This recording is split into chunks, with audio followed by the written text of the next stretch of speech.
जय हिंद बच्चों। अब हम जा रहे पढ़ने इलेक्ट्रॉन ऑर्बिट। इलेक्ट्रॉन अगर न्यूक्लियस के सराउंडिंग में जिस ऑर्बिट में रिवॉल्व करता है उस इलेक्ट्रॉन ऑर्बिट के लिए हम लोग पढ़ेंगे उसकी काइनेटिक एनर्जी क्या होती है, या उस पहले पढ़ेंगे कि उसकी इलेक्ट्रॉन की रेडियस कितना होता है, जिस ऑर्बिट में रिवॉल्व कर रहा है उसकी रेडियस कितनी होती है। तो आइए पढ़ते हैं कि इलेक्ट्रॉन ऑर्बिट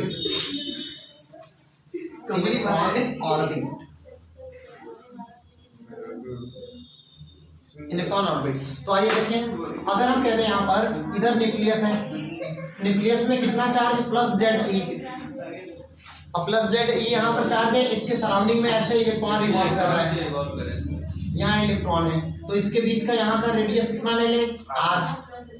मान लीजिए इसके ऑर्बिट की रेडियस है आर।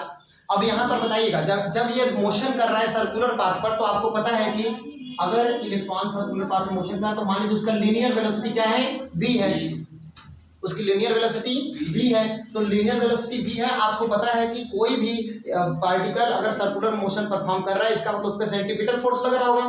तो we know that the centripetal force, formula of centripetal force F equal to क्या होता है, mv²/r। ये है सेंट्रीपिटल फोर्स। तो जब ये इलेक्ट्रॉन चारों तरफ रिवॉल्व कर रहा है न्यूक्लियस के, तो इस पर जो सेंट्रीपिटल फोर्स लगेगा वो कितना होगा, mv²/r। अब आपको ये भी पता है कि इसके बीच में इलेक्ट्रोस्टैटिक फोर्स भी लगेगा, क्योंकि आपको पता है कि नेगेटिव चार्ज और पॉजिटिव चार्ज के बीच में फोर्स लगता है कूलम्बिक फोर्स, जो कि इलेक्ट्रोस्टैटिक फोर्स कहा जाता है। सही है ना। तो इलेक्ट्रोस्टैटिक फोर्स जो लगेगा उसका वैल्यू कितना होगा बेटा, तो F electrostatic equal to K कहो चाहे 1/4πε0 इनटू इलेक्ट्रॉन का चार्ज इनटू न्यूक्लियस का charge, nucleus charge Z E into E upon में आर का स्क्वायर। बोला जी सर। जी सर। ये दोनों फोर्स किस पर लग रहे हैं, सेंट्रीपिटल फोर्स और ये इलेक्ट्रोस्टैटिक फोर्स, ये लग रहा है इलेक्ट्रॉन पर ही। तो यही जो इलेक्ट्रोस्टैटिक फोर्स है यही इसको सेंट्रीपिटल फोर्स प्रोवाइड करता है।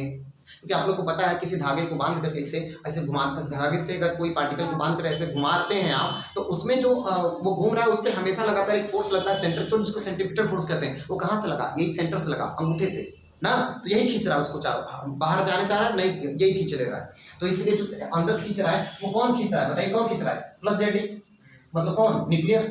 तो न्यूक्लियस खींच रहा है सेंटर की ओर, तो सेंटर की ओर लगने वाला जो सेंट्रीपिटल फोर्स है वो कहीं ना कहीं कौन सा है, इलेक्ट्रोस्टैटिक फोर्स के वजह से ही है। इसका मतलब इक्वेशन 1 और इक्वेशन 2 का है बराबर है, क्योंकि यही फोर्स उसको अंदर की ओर खींच रहा है और सर्कुलर पाथ में मोशन करा रहा है। तो वही है सेंट्रीपिटल फोर्स, वही है सेंट्रीपिटल फोर्स भी, वही इलेक्ट्रोस्टैटिक फोर्स। दोनों को इक्वेट कराइए, बताइए बेटा इक्वेट कराएंगे तो क्या आएगा, mv²/r equal to 1/4πε0 into ZE²/r²।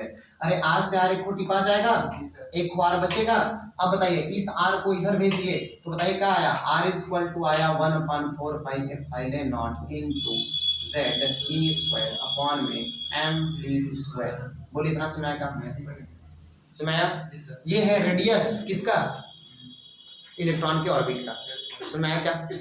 अब सुनेगा, अगर for hydrogen atom, for H atom मतलब हाइड्रोजन एटम, हाइड्रोजन एटम के लिए जेड का वैल्यू बेटा, जेड का वैल्यू 1, तो बताओ क्या हो जाएगा, r इक्वल टू 1/4πε0 या k लिखना हो तो k लिखिए इनटू ZE²। जेड को हटाइए ना, अरे जेड को हटाइए, जेड 1 हो गया ना, तो E²/mv²। समझ में आया क्या, इतना ऑर्बिट का रेडियस। ओके। अब दूसरी बात सुनिए, तो काइनेटिक एनर्जी कितना होगा, इलेक्ट्रॉन जो इस ऑर्बिट में मूव कर रहा है, पहले इसका ऑर्बिट, इलेक्ट्रॉन ऑर्बिट कितना होगा ये पता चलेगा, ठीक है ना। अब उसका मास रख लेंगे, वेलोसिटी जो है मूव कर रहा है वो आप रख सकते हैं, लेकिन अब जा रहे हैं हम काइनेटिक एनर्जी निकालने किसी इलेक्ट्रॉन का। किसी ऑर्बिट में अगर इलेक्ट्रॉन रिवॉल्व करेगा तो उसकी काइनेटिक एनर्जी कितनी होगी, अरे काइनेटिक एनर्जी फार्मूला क्या होता है, हाफ mv²। ए बेटा mv² इक्वल टू बताओ इतना है कि नहीं, जी सर। अरे r कट करके एक को बताओ कितना है, 1/2 इनटू 1/4πε0 इनटू m इनटू, अरे mv² का वैल्यू है ना, mv² का वैल्यू 1/4πε0 ZE²/r। एक को आ रहा है बेटा, एक को कर चुका है ना। तो बोलिए अब बताइए ये कितना हो गया, बोलिए ZE² में 4π की जगह 8π, yes sir, 8πε0 into r kinetic energy होगी। बोलो कितना बढ़िया है, समझ आया कि नहीं। अब यहाँ पर जेड का वैल्यू 1 रख देंगे तो हाइड्रोजन के लिए, जेड का वैल्यू 2 रखेंगे तो हीलियम के लिए, नियॉन के लिए, लिथियम के लिए, सबके लिए निकल जाएगा। तो बोलो इस समय के लिए काइनेटिक एनर्जी ए बेटा, आपको पोटेंशियल एनर्जी फार्मूला पहले से पता है कितना, 1/4πε0 अरे v into Q, w equal to या u इक्वल टू ना, तो बताओ v का वैल्यू कितना 1/4 इंटू z e अपॉन में r इंटू अल्फा, क्या था इलेक्ट्रॉन है तो e।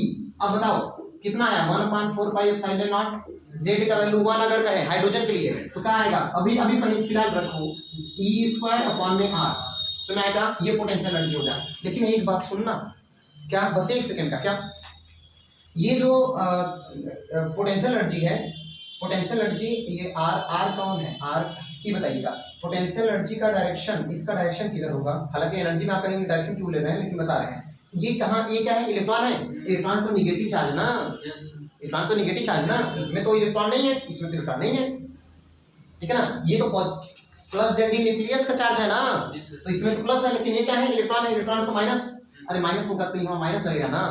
तो अब बताओ टोटल एनर्जी किसी ऑर्बिट में अगर इलेक्ट्रॉन रिवॉल्व करता है टोटल एनर्जी कितना होगा, k plus kinetic energy plus total energy of the electron in N orbit.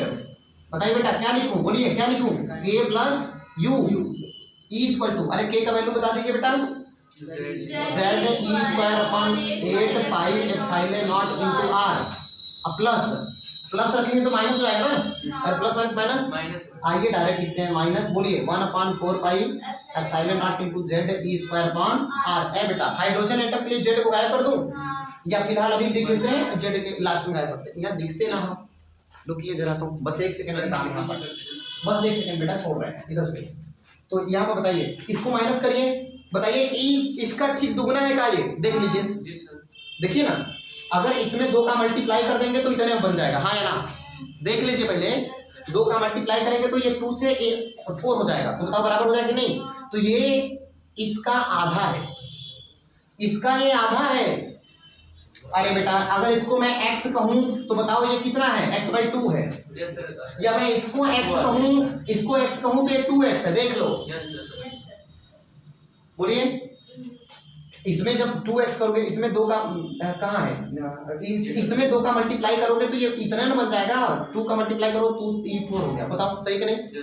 तो बताओ अगर हम x में से 2x घटाएंगे तो कितना बचेगा, 1x, बोलिए है, तो बताइए x की जगह कितना है, z e², बोलिए, अरे z e² अपॉन में 8 pi epsilon naught into r में से माइनस करोगे अगर आप, z e² अपॉन में 4 पाई epsilon naught into r total energy आएगा। तो बताओ इसका ठीक ये आधा है, देख लो, क्योंकि इसमें 2 का मल्टीप्लाई करोगे तो इसके बराबर हो जाएगा, बोलो, तो इसलिए अगर मैं कह दूं इस छोटे वाले को अगर x कहूं तो ये क्या होगा 2x, तो 2x में से x 2x घटेगा नहीं, और घटेगा तो माइनस में आएगा, हाँ या ना, बोलो, तो इसलिए माइनस, अब बताओ कितना x का वैल्यू z e² अपॉन में 8 pi epsilon naught into r, बोलो समझ में आया कि नहीं।